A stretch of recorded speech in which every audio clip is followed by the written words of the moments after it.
বদরপুর পাঁচগ্রাম মণ্ডল BJP কার্যালয় উদ্বোধন করলেন কাছাড় জেলা বিজেপি সভাপতি রূপম সাহা।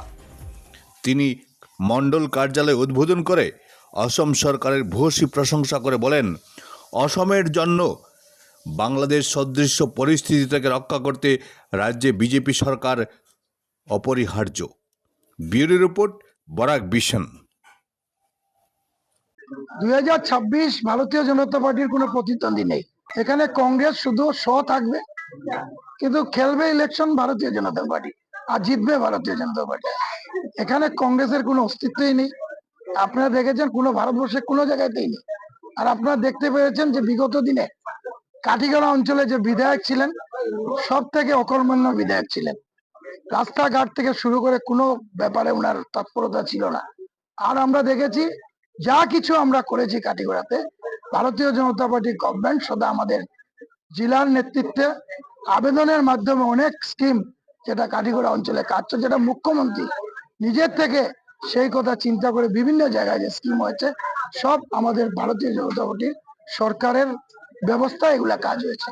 কিন্তু এখানে বিধায়ক বিগত দিনে কাটিগড়া থেকে আমরা ভারতীয় জনতা পার্টি জিততে পারিনি। আর এটা জিততে না জিতায় আমরা দেখেছি যেখানে বিরোধী বিধায়করা আছেন সব জায়গাতে, যে উন্নয়নের কাজ অনেক আমরা পিছনে ফেলে দিয়েছি। অন্যান্য বিধানসভায় যেভাবে কাজ হয়েছে আপনারা দেখতে পারেন, লক্ষ্মীপুর বলুন, শিলচর বলুন, হাজার কোটি টাকার প্রকল্প এসছে কাজ। আপনি দলাইতে বলুন বা উদারবন্দে বলুন, এত টাকার স্যাংশন হয়েছে, এত কাজ এসছে, কিন্তু এই জায়গার বিধায়কের কোনো তৎপরতা ছিল না।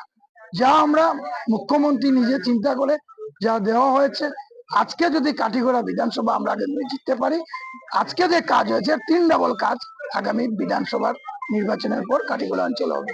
আমি একটা কথা বলতে পারি, কংগ্রেসের অস্তিত্ব নেই কোনো ভারতবর্ষের কোনো রাজ্যেই নেই। আর 2টা রাজ্য আছে আপনারা দেখবেন, আগামী থেকে আমি বলে দিলাম, কর্ণাটকে ভারতীয় জনতা পার্টি ক্ষমতায় আসবে। কিছুদিন আগে নির্বাচন হয়েছে, আপনারা দেখেছেন কর্ণাটকে। আপনারা কেরলে দেখেছেন, কেরলে ভারতীয় জনতা পার্টি মিউনিসিপালিটি দখল করেছে, যেটা মেয়র ভারতীয় জনতা পার্টি ইতিহাসে প্রথম হয়েছে। দক্ষিণ দিকেও ভারতীয় জনতা পার্টি জয় জয়কার। সেটা আসামের ক্ষেত্রে আপনি দেখবেন, এবার আমি একটু আগে বলেছি যে আমরা 100 সিটের টার্গেট নিয়ে আমরা খেলছি। আর এবার ঐতিহাসিক রেজাল্ট হবে আসামে, আর এটা বরাক উপত্যকায় ঐতিহাসিক হবে। এবং কাছাড় জেলায় দেখবার 60টি বিধানসভায় আমরা এনডিএ বিপুল সংখ্যক ভাবে জয়ী হয়ে আমরা এবার সরকার গঠন করব।